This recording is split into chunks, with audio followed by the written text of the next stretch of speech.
ஆம்பளை பிள்ளை ஒரு மாதிரி பார்த்துப்பாங்க, பொம்பளை பிள்ளைங்களை ஒரு மாதிரி பார்த்துப்பாங்க. நீ அடுத்த விஷயத்துக்கு வர பொண்ணுதான், ஆம்பளை பையன் தான் எனக்கு சம்பாதிச்சு போட்டு என்னை பாதுகாக்கிற பையன் அப்படின்னு சொல்லிட்டு அதை ஸ்பெஷலா கவனிப்பாங்க.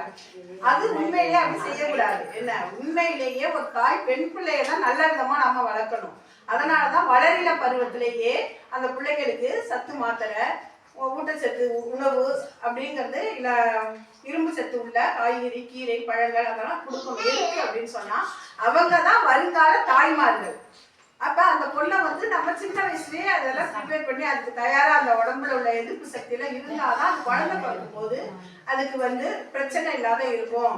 3 கிலோ வெயிட் உள்ள ஒரு ஆரோக்கியமான குழந்தையை பெற்றெடுக்கிறதுக்குரிய அந்த உடம்புல உள்ள அந்த பொண்ணுக்கு அந்த ஆரோக்கியம் தேவை. அப்படிங்கிறதுக்காக தான் நம்ம வளரலம் பருவத்திலேயே அந்த பிள்ளைங்களை விழிப்புணர்வா சொல்லி கொண்டுட்டு வரோம்.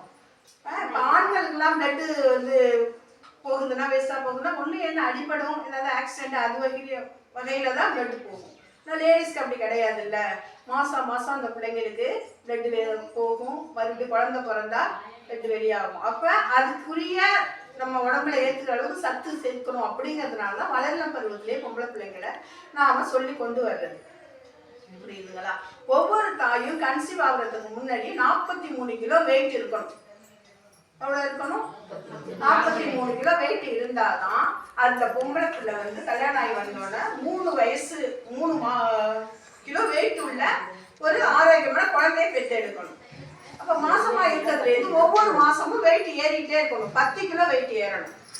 கன்சீவ் ஆனதுலேருந்து குழந்தை பிறக்கிற வரைக்கும் அந்த பொண்ணு மாசமா 10 கிலோ வெயிட் ஏறணும் அப்படின்னு அதெல்லாம் நீங்க கொஞ்சம் சொல்லணும். பக்கத்துல உள்ளவங்க பொம்பளை பிள்ளைங்கள இப்ப என்னத்தை சாப்பிடுங்க, 2 இட்லி எடுத்து வச்சுட்டு ஓடுதுங்க. நான் காலேஜ் போற பிள்ளைங்க கூட ஊட்டி விடுறாங்க. அப்ப அதுக்கு என்ன சத்து இருக்கும் அதெல்லாம் சொல்லணும். நாம நிறைய நம்ம வந்து ஹார்லிக்ஸ், பூஸ்ட் அதுக்கெல்லாம் வாங்கி கொடுக்கறதுலாம் சத்து கிடையாது. நம்ம வீட்டுல கிடைக்கிற கருவேப்பிலை துவையல் அரைச்சி கொடுக்கலாம். அதெல்லாம் எதுங்க சாப்பிடுங்க சொல்லி புரிய வைக்கணும். கருவேப்பிலை துவைய, முருங்கைக்கீரையில வந்து அவ்வளவு இருக்கு, அவ்வளவு இரும்பு சத்து முருங்கைக்கீரையில இருக்கு. எல்லாமே சொல்லிட்டாங்க.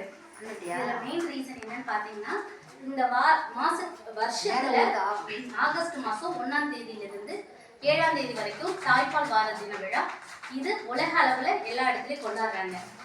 இப்ப முதல்ல ஏன் நம்ம ஃபர்ஸ்ட் தாய்ப்பால் கொடுக்கணும், அது என்ன ரீசன் பாத்தீங்கன்னா, தாய்ப்பாலை மிஞ்சி வேற எந்த ஒரு பால் பாக்கெட்ல எந்த ஒரு சத்துமே கிடையாது.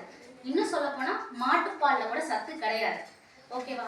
ஃபர்ஸ்ட் நமக்கு ரெமிடி என்னன்னு பாத்தீங்கன்னா தாய்ப்பால் தான். அதுல மெயினா என்னன்னு பாத்தீங்கன்னா, பிறந்த 1 மணி நேரத்துல கொடுக்கக்கூடிய சீம்பால். அது கண்டிப்பா நம்ம தாய்மார்கள் கொடுத்தே ஆகணும். அது வந்து ஒன்ஸ் பால் குடிக்க குழந்தை வந்து பால் குடிக்க அந்த சீம்பாலோட கலர் வந்து 5 நாளுக்குள்ள மாறிடும். நீங்க எப்பப்ப தாய்ப்பால் கொடுக்குறீங்களோ அதுக்கு முன்னாடி உங்களுடைய நிப்புல தயவு செஞ்சு கிளீன் பண்ணிட்டு கொடுக்க சொல்லுங்க. அம்மாக்கள் நீங்க உங்க பொண்ணுகிட்ட சொல்லுங்க, மருமகள்கிட்டயும் சொல்லுங்க. 2வது விஷயம், தாய்ப்பால் கொடுக்கறதுக்கு முன்னாடி தண்ணி கண்டிப்பா 1 டம்ளர் கண்டிப்பா குடிச்சே ஆகணும். எதுக்கு அதுன்னு பாத்தீங்கன்னா, இன்க்ரீஸ் வர பாலுமே இன்னும் நல்லா சுரக்கும். சரி, தாய்ப்பால் ஃபர்ஸ்ட் கொடுக்குற சீம்பால்ல என்ன இருக்குன்னு நம்ம பார்த்துக்கோம்.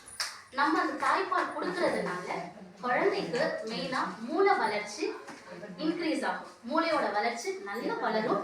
அவங்களுக்கு எல்லா சத்துமே அதுல போறதுனால நம்ம எக்ஸ்ட்ரா கேர் கொடுக்க வேண்டாம். இப்போ 2ல இருந்து 2.5 கிலோ உள்ள பிள்ளைங்களுக்கு மெயினா நம்ம என்ன கேர் கொடுக்கணும்னு பாத்தீங்கன்னா, கங்காரு முறைப்படி தவளை பொசிஷன் இருக்குல்ல, தவக்கலை, அந்த பொசிஷன்ல நம்ம நெஞ்சு வச்சோம்னாலே முதல்ல வெயிட் ஏறும். 2வது நம்ம கொடுக்குற தாய்ப்பால். இந்த 2 விஷயத்த மட்டும் எல்லா பிஎன் மதருக்கும் நீங்க ஏற்கனவே சொல்லிட்டு இருக்கிறீங்க, இதையும் சேர்த்து சொல்லிடுங்க. அதுக்கப்புறம் நம்ம பால்வாடியில கொடுக்குற சத்து மாவு அது கண்டிப்பா வெயிட் ஏறுது. இது யாருக்குமே பாதி பேருக்கு தெரியும், பாதி பேருக்கு தெரிய மாட்டேது. வாங்கிட்டு போற ஏஎன்சி இதையும் என்ன பண்றாங்கன்னா குடிக்கிறது கிடையாது. காலையில 1 டம்ளர் காய்ச்சி குடிக்க சொல்லுங்க, ஈவினிங் 1 டம்ளர் காய்ச்சி குடிக்க சொல்லுங்க.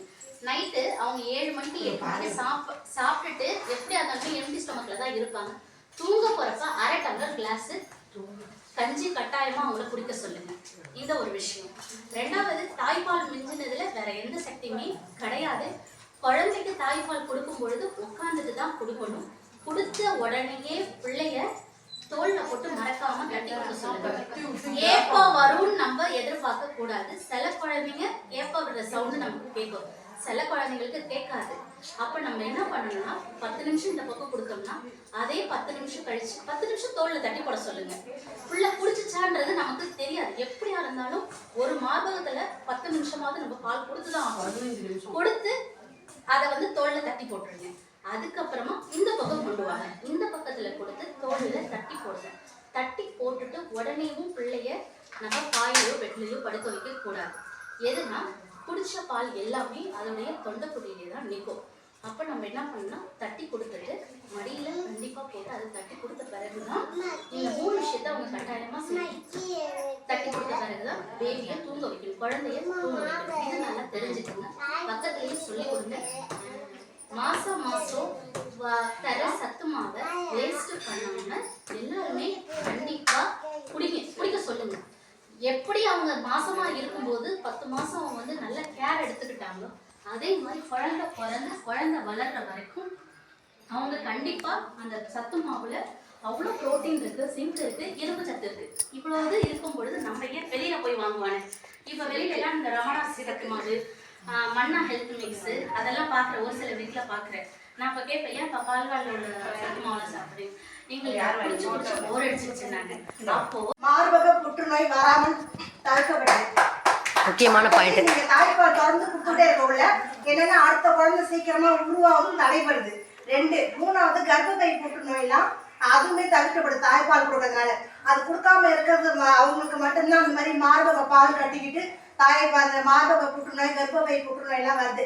அதோட தொடர்ந்து தாய்ப்பால் கொடுங்க.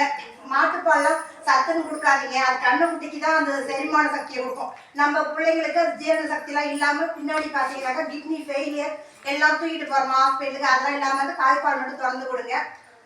அது சொல்லுவோம் முடிவுன்னா இதில் பாலூட்டும் தாய்மார்கள், கர்ப்பிணிகள், வளரிளம் பெண்கள், பொதுமக்கள் மற்றும் எங்களது ஐசஸ் மேடம் சிஎஸ் மேடம் அவர்களுக்கும், பிசி சார் அவர்களுக்கும், எங்களது கிராம சுகாதார செவிலியர் அவர்களுக்கும் மற்றும் வந்திருக்கும் அனைத்து பொதுமக்களுக்கும் நன்றியை தெரிவித்துக் கொள்கிறேன்.